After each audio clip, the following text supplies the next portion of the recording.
très grand combattant dans les rangs amateurs, numéro 1 mondial pound for pound amateur un temps.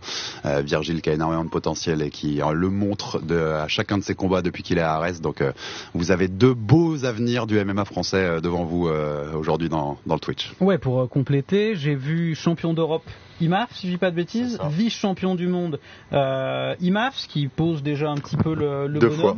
2 fois. Ouais. Et vous êtes tous les deux invaincus, 4-0, 5-0. Est-ce que c'est peut-être un peu moins important qu'en boxe où vraiment le bilan est roi. Est-ce que c'est une obsession pour vous d'être invaincu, ou si je vous dis dans 2 ans et demi vous êtes à l'UFC mais vous avez un bilan en 10-2, vous signez quand même? Je pense pas que ce soit une obsession, mais c'est toujours mieux.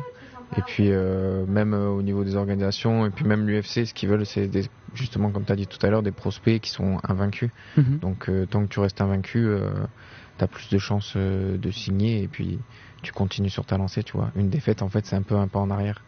Donc si je te dis là, t'es en 10-2 dans 2 ans et demi, mais t'es à l'UFC, tu signes tout de suite ou pas? 2-3 ans, on va dire.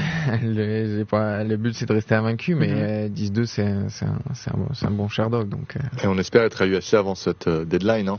Ah, c'est déjà... Parce que toi, alors, donc Axel, Herbie a parlé de ton palmarès amateur. T'as fait 4 combats au Brave, c'est ça? 5 combats. 5 combats au Brave, qui est une belle organisation bahreïnie, si je dis pas de bêtises.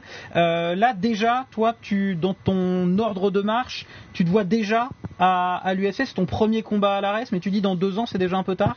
On veut y être le plus vite possible en fait. C'est en y allant qu'on va vraiment exploser dans notre progression.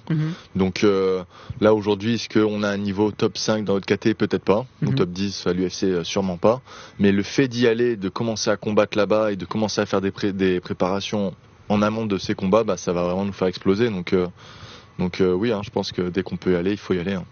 C'est Flo parlait de 2 ans et demi, mais une perspective d'y être dans 1 an et demi, 1 an avec un UFC Paris en septembre 2024, tu prendrais, Axel, non? On prend. Le plus tôt est le mieux. Le plus tôt est le mieux, c'est vraiment ça. On parle du UFC qui est considéré un peu, pour ceux qui connaissent pas forcément, comme la Ligue des champions du MMA. C'est votre rêve, ou si je vous dis dans 1 an finalement vous êtes au PFL, au Bellator, au Cage Warriors, qui sont d'autres très belles organisations?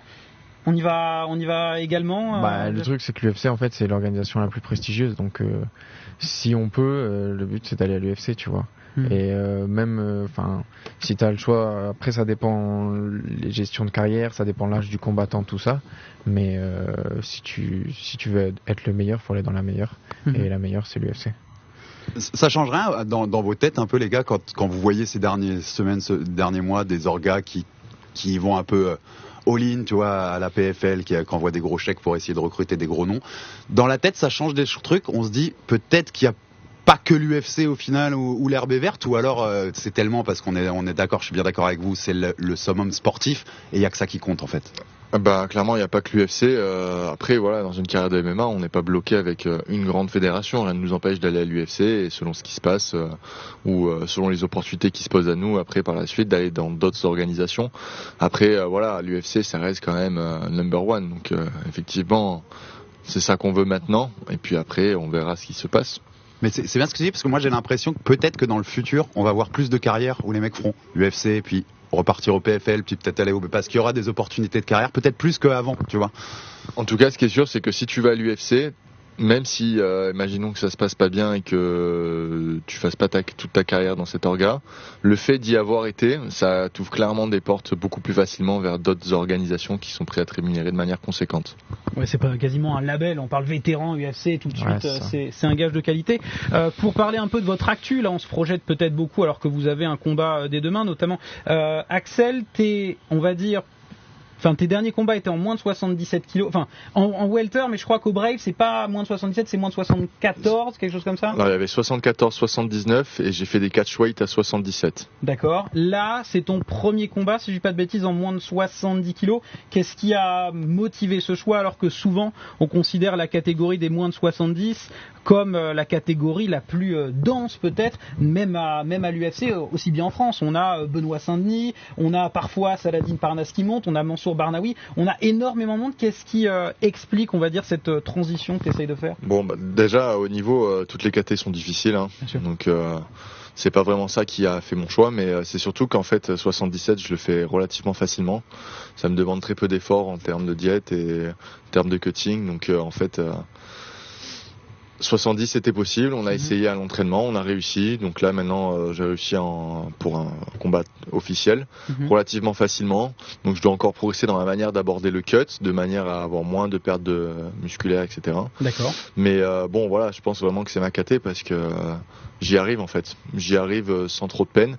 Bon après voilà, petit bémol, j'aime pas du tout, je perds en bogossitude en fait dans ce KT. En amont du fight, j'ai les joues qui se creusent, je perds du muscle. Hier, et j'étais pas bien, il voyait les photos. Ah ouais, je me trouvais moche.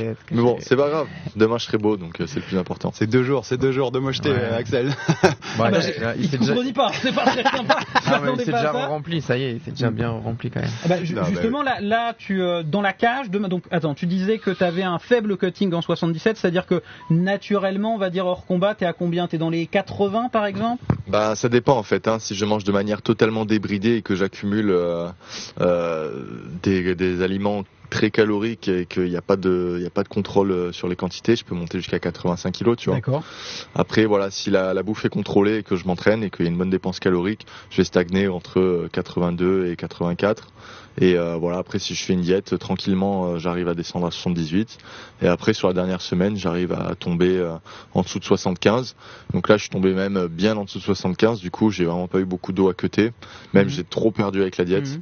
Donc pour les prochaines fois, il faudra que je perde moins avec la diète et plus avec le cut. C'est des réglages à trouver, on va dire. Voilà, il faut trouver l'équilibre, comment ton corps réagit. Les corps sont très différents. Par exemple, Virgile, il arrive à perdre beaucoup d'eau très facilement. Moi, j'ai un peu plus de mal. Il faut que je trouve la méthode qui me corresponde et après, il faut ajuster.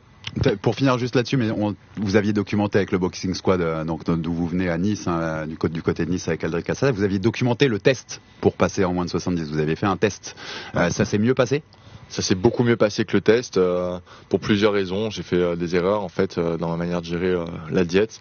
Puis en plus on l'avait fait sur un laps de temps qui était plus court. Là j'ai vraiment pris le temps et du coup bon, même avec un test où c'était pas optimal, j'ai réussi à performer en entraînement. Donc là avec une descente optimale pour un combat officiel, j'en attends beaucoup pour demain. Alors je regardais juste simplement ton bilan, t'es en 5-0, il y a quand même 3 décisions. Alors c'est presque un bémol quand on parle de MMA parce qu'on sait que la spectacularité est extrêmement importante. Est-ce que le fait de descendre de catégorie, c'est aussi peut-être se dire, je sais pas, il y avait peut-être un petit manque parce que t'es très grand, t'es assez grand, enfin surtout comparé à moi, donc très grand. Est-ce qu'il y avait un petit manque de puissance peut-être t'estimer pour la catégorie moins de 77? Ça joue aussi à aller chercher davantage de finish en moins de 70? Je pense que ça va m'aider effectivement parce que là pour la catégorie, je pense que physiquement je suis vraiment pas mal. Et en 77, j'étais un peu faible, je manquais un peu de punch parce que j'ai réussi à toucher des adversaires assez forts, enfin relativement à ma puissance max et j'arrivais pas forcément à les tomber. Donc oui, je pense que le fait d'être descendu d'une KT, ça va m'aider à avoir un peu plus de spectacularité.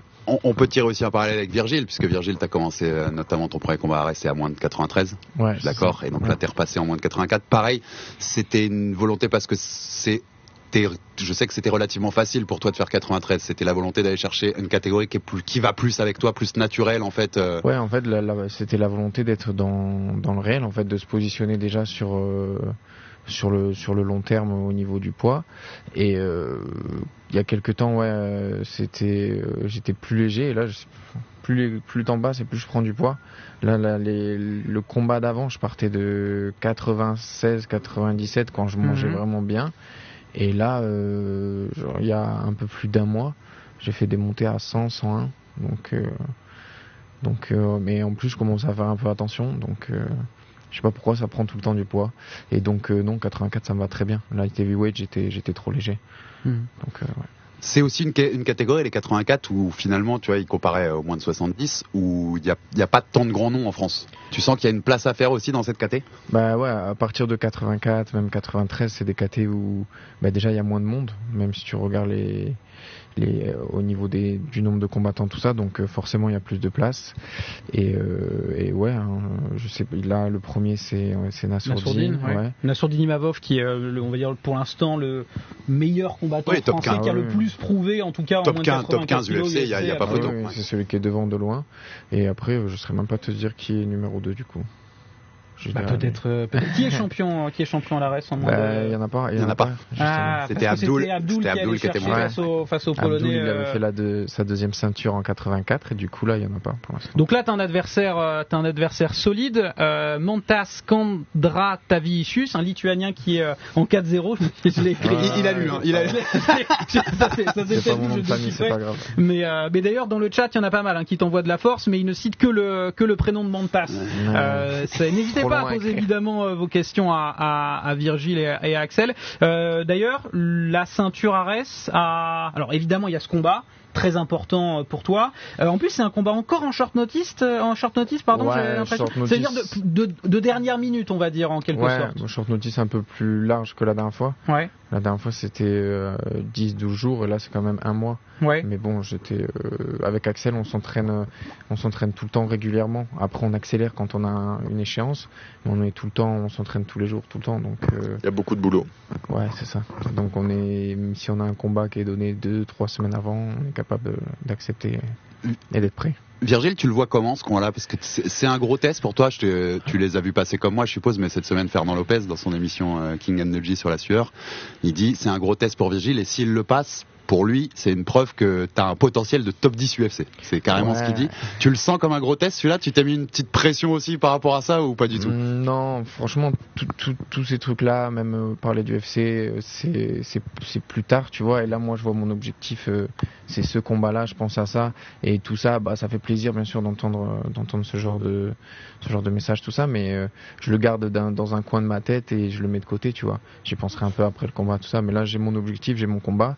Et après, je sais que c'est solide. Dans tous les cas, il va être prêt à faire la guerre. Et non, je le vois c'est comme les autres combats. Moi, à chaque fois, j'y vais à fond. Je sous-estime personne et je suis à 200% quand je rentre dans la cage.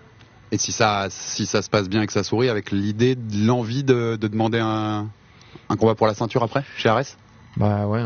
Axel disait oui. C'était une question. Le manager, le co-manager. Axel il est impliqué aussi. Mais ouais, parce que si on regarde, je crois même pas qu'il y en ait d'autres à l'Ares qui a gagné 3 combats en middleweight, tu vois. Donc je pense que je commencerai à être... Ouais, tu seras légitime. Ouais, légitime. Complet. Même si mon Sherdog est assez récent, tu vois, ce serait que 5-0, mais je pense commencer à être légitime. C'était sur le dernier combat de Virgile, moi j'avais noté un truc marrant. Axel, t'étais dans le coin avec Aldric. Et ce que j'avais noté tout de suite, je l'avais dit à Aldric, c'est que c'est pas lui qui a coaché ce soir-là. C'était Axel Sola qui a coaché. C'est toi qui t'exprimais le plus. C'est toi, lui était un peu en recul et c'est toi qui étais près de la cage à dire des trucs à Virgile. Virgile confirme un peu. Ouais, c'est un truc parce que le combat, c'est vrai. Vous êtes tellement proche que c'est un truc, tu vois, qui te. Après, presque naturel, tu vas. Après Aldric, peut-être qu'il le criait pas, mais il coachait et il me dit les choses. Bien sûr. Après, Virgile. Je suis un peu celui qui l'a introduit dans les MMA, quoi. Quand il a commencé à s'entraîner sérieusement, on s'entraînait tout le temps ensemble. J'avais une petite longueur d'avance parce que j'en faisais depuis un peu plus longtemps que lui. Et donc après je le connais bien et après avec Aldric, on a un peu la même vision du MMA. Donc en fait, peut-être je dis la shot, peut-être je la crie, mais si je la crie aussi à côté, il y a Aldric qui est derrière et qui me. Elle a été chuchotée dans l'oreille. Ouais, elle a été dit avant. Et toi, Virgile, c'est cool d'avoir son pote dans le coin? Bah ouais, carrément. Ouais. Et puis c'est cool même au-delà de ça, que d'avoir un partenaire comme ça, tu vois. J'ai de la chance d'avoir Axel depuis le début et en fait on se tire mutuellement vers le haut. Donc non, franchement j'ai de la chance d'avoir Axel. Le fait que tu descendes de catégorie, alors je sais que il y a beaucoup de sparring entre vous. Ouais, du coup on s'entraîne. Que tu disais? Du coup on s'entraîne moins parce que moi je prends du poids et lui il en perd malheureusement. Parce qu'il y a quand même 2 KT maintenant. En fait aussi là Virgile il a explosé en niveau et maintenant il a besoin de vrais 84 pour s'entraîner, tu vois. Genre c'est-à-dire qu'on peut faire du travail ensemble, mais pour préparer un combat, je peux apporter des choses dans sa prépa, mais je peux plus le contenter, tu vois. Maintenant il faut qu'il ait des 84 de qualité avec qui s'entraîner. Et inversement? Parce que en fait, j'adore faire des sparring avec Virgile, mais le fait est qu'en fait, on se retrouve toujours dans le même rapport de force au final dans nos sparring. Donc, grosso modo, moi, ça développe énormément ma défense. Lui, ça développe énormément son attaque parce que du coup, surtout sur les phases de lutte et tout, c'est un peu le rapport de force qu'il y a quand on fait nos sparring. Mais donc pour moi aussi, il me faut des adversaires de mon poids pour avoir un peu plus de phases où moi j'attaque et lui, qu'il ait des 84 de qualité où il ait plus de phases où il défend, notamment sur la lutte.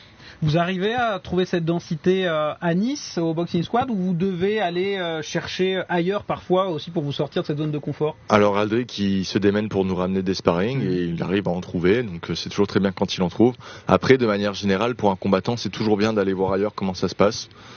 C'est super, hein, on a toujours des sparring qu'il faut pour préparer nos matchs, mais de temps en temps c'est bien quand on va dans un gros camp, par exemple au All-Star Gym, où là il y a 50 fighters sur le tatami, et voilà, là c'est carnaval quoi, on sait partir. Le All-Star Gym c'est Suède avec Shimaev, avec Gustafsson notamment, les deux grosses et Axel est passé un peu l'an dernier au moment où Ramzat préparait Ned Diaz, son combat contre Ned Diaz, il avait besoin de gaucher et donc Axel faisait partie notamment avec Ilian Boifia, un autre français de la petite équipe autour de Ramzat pour préparer tout ça. C'est le sparring le plus fort que t'aies affronté, Ramzat? J'hésite entre Khamzat et Virgile, hein. Franchement les deux se valent, hein. Moi, je serais curieux de voir un sparring entre les deux, hein. Bon, Ami est peut-être agent manager, on dirait. Non, mais vraiment Khamzat est très fort, Virgile est très fort, mais c'est pas la même manière de combattre, ça n'a rien à voir.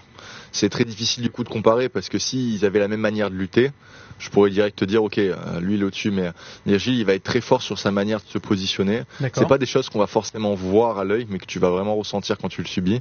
Tu vois, il va vraiment toujours trouver le bon placement pour vraiment laisser exprimer sa force sans se fatiguer et toi te fatiguer. Khamzat il va pas jouer sur la pression. Il va jouer sur ta capacité à le suivre sur ses attaques de lutte, et généralement ses adversaires, en tout cas moi j'avais du mal à le suivre au bout d'un moment parce qu'il enchaîne les techniques et quand il voit que ça marche pas il attaque un autre truc et en fait au bout d'un moment t'es débordé et il obtient le takedown comme ça. Alors que Virgile il va grappiller petit à petit, il va monter l'échelle petit à petit et dès qu'il a monté suffisamment haut là il va tomber et là bonne chance. Ah, c'est plutôt flatteur comme comparaison. Virgile, toi aussi, t'es allé t'entraîner en Suède? Moi, je suis allé moins longtemps. J'ai fait qu'un entraînement avec. Et on a fait beaucoup de catch control. Et franchement, c'était très fort. C'est le mec que j'ai pris sur les phases de catch control qui était le plus fort, hein, vraiment. Comme il dit Axel, en fait, c'est que il anticipe sur ses mouvements. Tu vois, il va te laisser de l'espace, mais lui, il a toujours un coup d'avance. Il te laisse de l'espace parce qu'il sait déjà ce qu'il va créer avec cet espace. Exactement, c'est ça. Ça s'était bien passé ou pas ce sparring avec Ramzat? J'invite à regarder ce que la sueur ils ont fait, mais en fait les phases de catch control oui, mais c'était avant en fait. C'était avant ces phases-là qu'il y avait une petite altercation. T'y retourneras pas forcément alors au All-Star Gym peut-être? Ouais, je pourrais retourner. Après, si je le vois, je sais qu'il faut y aller direct avec lui. En Europe, en fait, le truc c'est qu'on n'a pas 40 clubs où aller non plus Et c'est un des meilleurs d'Europe, hein, on va passer. Oui, clairement. C'est clairement un des meilleurs d'Europe et surtout, en plus, mon avis personnel sur la chose, c'est que notamment en 84, ils ont des combattants qui sont très intéressants pour Virgile. Il y a Darren Till, il y a Caio, le Brésilien, il y a Khamzat qui est entre 77 et 84.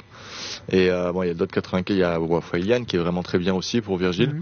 Et voilà, il y a d'autres 84 aussi qui sont vraiment pas mal, des 93, donc notamment pour son gabarit, je pense que c'est pas mal, mais bon après il faut s'y sentir bien, il faut que les choses se présentent d'elles-mêmes aussi, donc et puis Khamzat, la porte n'est pas fermée, on verra. Khamzat va sûrement s'installer en 84 vu ses difficultés à faire 77, donc c'est un kiff pour vous d'être sur la même carte là. C'est la première fois de votre carrière pro que vous êtes sur la même carte. Demain soir à Arès, c'est quand même, vous êtes deux potes très proches, je sais. Il y a un côté bucket list, ça on l'a fait, on a été sur la même carte ensemble. Ça fait plaisir. Le but c'est d'être sur la même carte. J'espère que ce sera pas la dernière fois. Ouais, c'est clair. Voilà. Donc parce que moi on fait les prépas ensemble, parce que l'année dernière par exemple je faisais une prépa, je combattais 2 semaines après, lui il fallait qu'il se prépare pour son combat, donc en fait on y retournait direct. Dès qu'il avait combattu, j'avais un combat qui arrivait, donc il fallait que direct retourne au charbon, et comme on n'a pas non plus 40 sparring partners, voilà, quand on fait l'un qui a une prépa, c'est bien si l'autre est dispo, donc voilà, c'était un peu intense quoi l'année dernière. Donc là si on fait ensemble et qu'on se relâche ensemble, du coup on se relâche plus, et quand on se prépare, on se prépare encore plus. Non, donc c'est cool du coup. Le timing est parfait. Juste Axel, moi pour revenir sur toi, parce que Flo le disait, t'as fait ton début de carrière pro au Brave en grande partie. C'est quoi la situation? T'es encore contractuellement lié au Brave? J'ai encore 2 combats au Brave. Et donc le Brave, qui est une organisation, pour le dire à nos auditeurs, qui te permet d'aller dans d'autres organisations. Voilà, dans le contrat qu'ils m'ont fait signer, j'ai le droit d'aller combattre en dehors du Brave à partir du moment où ils ne me proposent pas de date à la date à laquelle j'ai un combat dans une autre organisation. Donc par exemple, il y a un Arès en septembre qui m'intéressait beaucoup et auquel j'aurais aimé participer. Probablement que je ne pourrais pas y participer parce qu'à peu près dans la même date, il y aura à Nantes un Brave en France. Donc t'es sûr d'être sur cette carte? Quasi sûr? C'est une carte avec Hexagone, c'est Hexagone et Brave. C'est-à-dire que Brave, le rooster qu'ils ont chez les Français, je crois qu'il s'élève à 3 combattants actuellement. Donc il y a des chances qu'ils me mettent dessus.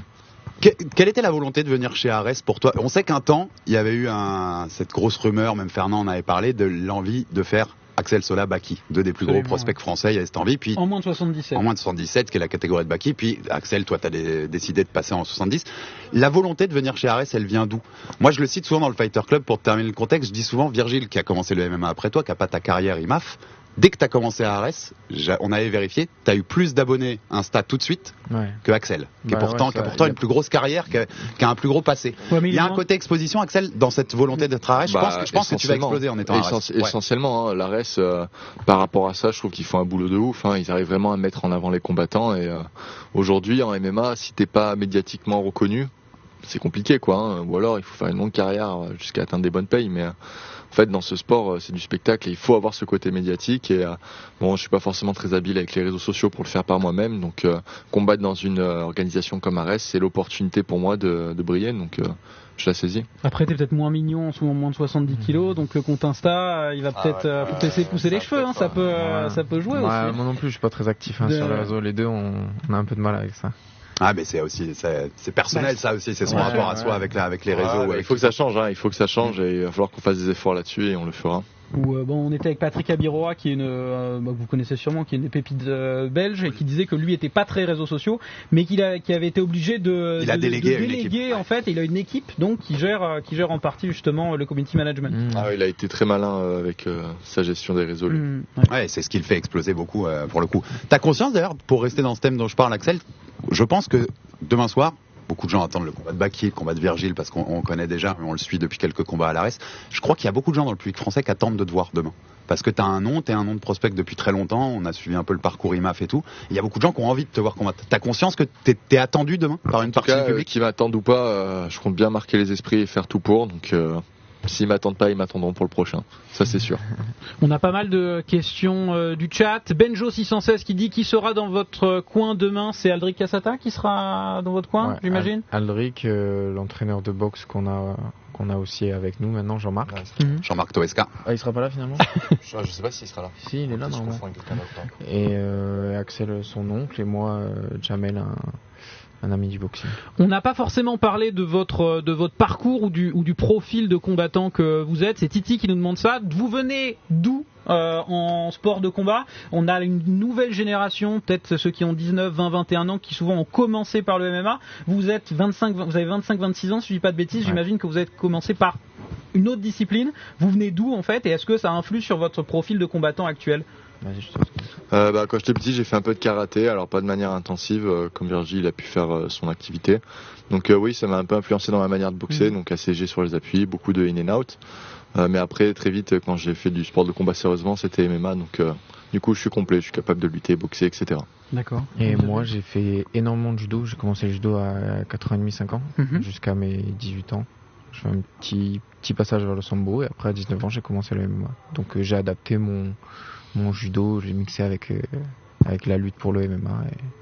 C'est ce que nous disait Baki aussi, qui vient du judo, et qui disait qu'il avait eu besoin d'un temps d'adaptation, parce qu'au début, toi aussi, tu as eu ce temps d'adaptation pour que le judo soit un plus, on va dire, dans ta pratique de MMA.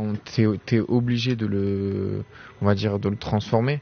Parce que déjà il n'y a pas le kimono, et puis il y a des techniques que tu peux pas forcément adapter au MMA, ou que tu vas devoir vraiment changer pour les faire. Par exemple, tout ce qui est CA et tout ça, tu vois, en judo tu tournes le dos, et si ça marche pas tu te mets en boule. Là tu tournes le dos, t'as loupé, tu te mets en boule, c'est compliqué, tu vois.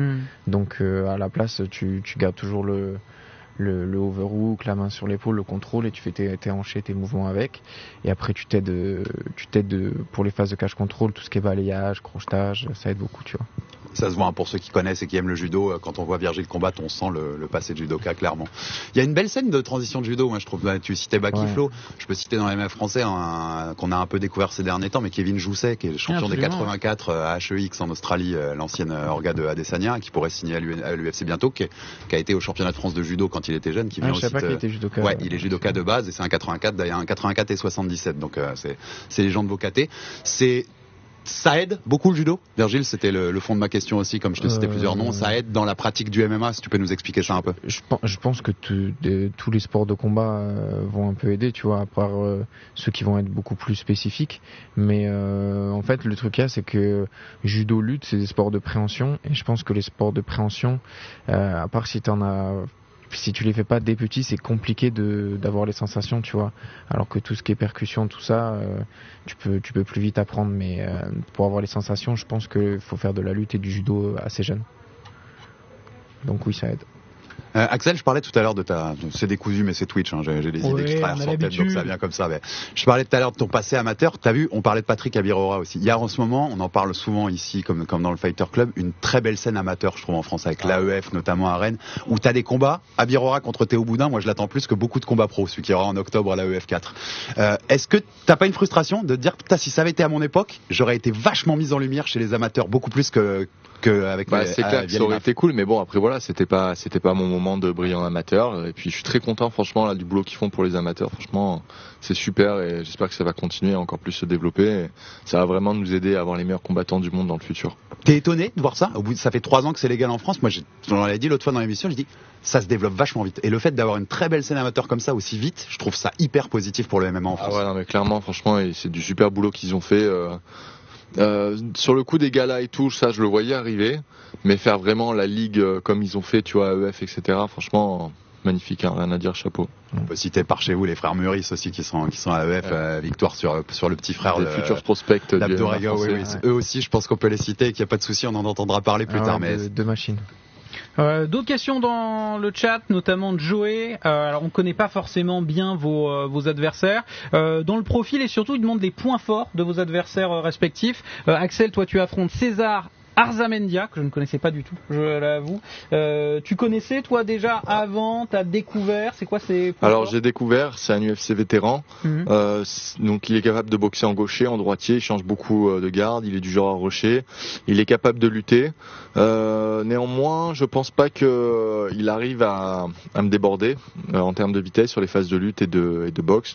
Je pense que j'arriverai à garder le contrôle, mais même si ça arrive, je pense que ce sera pas suffisant pour me tenir et gagner ce match contre moi. Ses points forts, c'est qu'il a de l'expérience, il sait ce que c'est une guerre, il a déjà été dans des situations très difficiles dans ses matchs, donc il sait gérer les situations dures et il va être résilient. Donc ça va pas être facile de le finir, mais clairement j'y vais pour. C'est marrant parce que tu parles souvent de match plus que de combat. C'est quoi? C'est l'esprit de compétition qui fait ça? Ouais, je sais pas, c'était à force d'enchaîner les combats. Si à chaque fois en amateur, quand tu faisais un combat par jour pendant une semaine, chaque fois tu rends le match comme vraiment le combat de ta vie. Au bout d'un moment, t'exploses mentalement. Donc tu vois, je sais pas, j'ai pris l'habitude de dire ça, mais... L'objectif c'est gagner ou finir avant la limite? Numéro 1, gagner, et après voilà, objectif secondaire est très important pour moi, ajouter un peu plus d'art dans mes combats, parce que gagner des matchs, j'ai appris à le faire en amateur, mais faire le show, c'est un pro qu'il faut que j'apprenne à le faire, et c'est à chaque combat qu'il faut s'y mettre. Et Virgile, ton adversaire, ton côté? Moi c'est un kickboxer de base, c'est un mec qui va pas forcément s'économiser, il commence ses combats forts à chaque fois, j'ai vu. C'est dur au mal, tu vois, il prend les coups avec sa grosse tête. Donc ouais, dur au mal, ça va être la guerre. Il va falloir l'amener là où je veux l'amener. Et, dans tous les cas, le but c'est de finir le combat. À l'arrêt, en plus, t'as la deuxième prime quand tu finis.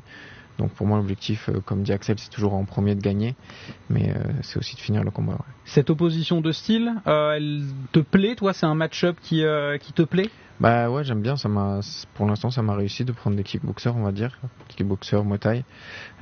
Après, chaque profil est quand même différent. Tu vois, lui, je sais qu'il fait beaucoup de phases de clinch, il vient quand même coller, donc c'est un kickboxer qui va venir coller. Donc à voir comment ça va rendre et à voir aussi.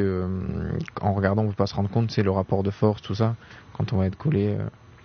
Donc on verra demain. Et pour détailler juste ce que disait Virgile, c'est qu'à Arès, c'est pas comme à l'UFC où tu as une prime pour combattre et une prime pour gagner. Là, c'est une prime pour combattre et une prime si tu finis l'adversaire avant la limite, c'est pour provoquer du spectacle, plus de spectacle possible. Donc c'est l'esprit derrière cette prime au finish. On le disait, il y a Baki sur cette carte aussi. Je parlais pendant un temps, il y a eu ce fantasme pour beaucoup dans les MMA français de voir Baki et Axel Sola dans une cage. On parlait même du 23 juin à un moment. Je sais que les gens se disaient, ça aurait été une bonne date pour ça. On est passé loin de ça. Ça t'a traversé l'esprit. Tu t'es dit à un moment, pas grave, j'y vais, je reste à 77 et on se fait ce combat-là? Bah clairement le match m'intéresse parce que Baki il s'est construit une hype de ouf avec son travail qu'il a fait en dehors de la cage et je pense que ça aurait pu en profiter. Ça aurait pas été un match facile mais je pense que il était à ma portée, que c'est un match que j'aurais pu gagner. Mais le truc c'est qu'en fait là c'est plus perspective de long terme, tu vois, ce changement de catégorie, c'est-à-dire que demain si j'ai une opportunité de combattre dans une excellente fédération pour des primes excellentes, ben en fait si je veux mettre toutes les chances de mon côté, ben il faut que physiquement je sois fort dans ma caté. Et en 77 c'était pas forcément le cas et j'ai pas envie d'attendre d'avoir l'opportunité pour apprendre à combattre dans cette caté dans laquelle j'ai envie d'être fort. Donc du coup comme ça peut aller très vite en MMA, comme ça peut prendre plus de temps, ben allez c'est maintenant. Je dis pas de bêtises si je résume en disant tu privilégies le long terme plutôt que de dire je prends un court terme, un gros combat qui aurait pu être sympa pour la hype quoi. C'est ça, et puis après je peux te trouver des combats sympas pour la hype à 70 aussi, donc on verra. Ça veut pas dire que dans le futur on l'aura pas un jour, peut-être pas à Arès d'ailleurs. Qui sait, la vie est longue. Exactement. Peut-être qu'il descendra à 70, qui sait. On va pas vous garder très longtemps, vous combattez demain. Petite question classique, meilleur combattant français pour vous en dehors de Manon, donc en dehors de votre club et en dehors du camarade à côté de vous, en pound for pound, donc c'est-à-dire quelle que soit la catégorie, j'ai envie de dire Axel, ce serait qui pour toi? Ben là aujourd'hui en termes de résultats, je dirais Cyril Gane parce qu'il combat au plus haut niveau de compétition de ce sport. Imamov je trouve vraiment très très fort aussi, là il est sur la montée. Saadine Parnasse j'aime beaucoup aussi, très très fort, hâte de le voir. Donc voilà, c'est les noms qui me viennent en tête là comme ça. Ouais, moi c'est un peu dans le même style, un sport au niveau des résultats. Si tu regardes celui qui est allé le plus loin, qui a combattu pour la ceinture de l'UFC, on va dire Cyril Gane. Mais sinon moi je vois Saladin Parnasse devant. Et il y a des combattants, toi, qui t'inspirent dans ta manière de combattre, français ou non Ouais, un peu. Je m'inspire un peu de tout le monde. Je suis fan de aucun, tu vois, on va dire. Mais je regarde les combats, je m'inspire, j'essaie de regarder un peu ceux de ma caté, ce qu'ils font, tout ça. Et il y a à apprendre de tout le monde, donc ouais. Très bien. On a des questions dans le chat. Checking 15. Alors là ça va être compliqué parce que tu nous disais que tu étais parfois à 100 kilos. Il te demande si une descente en 77 serait envisageable ou bien là c'est vraiment exagéré parce que là non, morphologiquement ça va être dur. Non, je pense qu'il dit ça par rapport à encore une fois à Baki aussi. Quasiment tous les jours je reçois des messages. Pour Baki c'est vrai. Ouais, tu sais les gens qui regardent comme ça, ils font pas attention au KT, les fans on va dire, et il balance comme ça et non 77 moi j'y vais pas, impossible. Alors on va regarder pas maintenant quoi. Est-ce qu'on a encore des arrêtez questions? de vouloir enlever un bras à Virgile là. En lui faisant peur. Là, c'est vrai qu'en 77 ça commencera à faire raide. Et en fait il y avait plusieurs fois la question, t'as raison. Donc c'est des matchmakers de l'Arès qui veulent faire un combat face à Baki. Mais c'est Baki aussi. Je sais pas s'il pourrait changer Baki quand même de KT parce que lui, non, c'est a l'air d'être en 77 assez naturel. Il est un peu petit, trapu comme ça. Je sais pas si. Ouais, il est très trapu. Ouais. Je regarde si on a d'autres questions, puis sinon on vous laissera un peu. Non, mais juste comme ça, puisqu'on parlait meilleur combat français pour vous. Est-ce que vous avez un hors Boxing Squad ou hors Nice, parce que sinon vous allez me citer les Meurice, un petit prospect du MMA français sur lequel faut garder l'œil? Alors il est belge, mais Mugiwara il est pas mal, le belge là. Je pense aussi qu'il y a un enchaîne les KO. En plus il finit. Je veux dire, il n'y a même pas besoin de parler. Il le montre avec ses finishes qu'il a quelque chose de spécial. Donc. Et tête bien posée en plus pour avoir partagé les émissions avec lui. Ouais, il sait ce qu'il fait et la structure de la carrière est bien construite. Ouais, on l'a reçu avec Alex. Si vous voulez checker, il y a un replay sur le YouTube RMC Sport d'une émission Twitch et également du Fighter avec Patrick Abiroa. Je regarde s'il y a encore des questions. Non, il n'y a pas de. On a déjà posé les questions la plupart. Moi, ce que je vous propose, c'est qu'on vous laisse et qu'on vous retrouve demain, évidemment dans la cage. C'est là que ça comptera. Et puis vous reviendrez après votre victoire, c'est ce qui est important, et avant votre prochain combat. Merci Virgile. Merci Axel. On mettra également vos liens réseaux sociaux parce qu'on sait que c'est important dans le chat pour qu'on puisse vous envoyer de la force et qu'on emmerde un peu que vos nouveaux fans emmerdent un peu tous les autres athlètes en disant tu veux pas monter en 84 pour aller te taper Virgile, tu veux pas descendre en 70 pour aller te taper Axel Sola. Merci les gars, et de notre côté on se retrouve Virgile, merci à 20h pour l'after en exclu vidéo. vidéo comme tous les soirs, et à partir de minuit, il y aura 4h30 d'émission spéciale draft et donc spéciale Wembanyama. Et puis au-delà de Virgil Axel, il y a des grosses choses qui viendront du côté du boxing dans ces mois à venir, puisque il n'y a rien mais d'officiel ou d'officialisé, mais Manon Fiorot, on espère fort qu'elle sera à l'UFC Paris et pour un gros combat pas loin de la ceinture. Donc il y a des choses qui vont se passer du côté de Nice, c'est sûr. Merci à tous, et vous pourrez retrouver l'intégralité évidemment de cet épisode de Dans la Sauce sur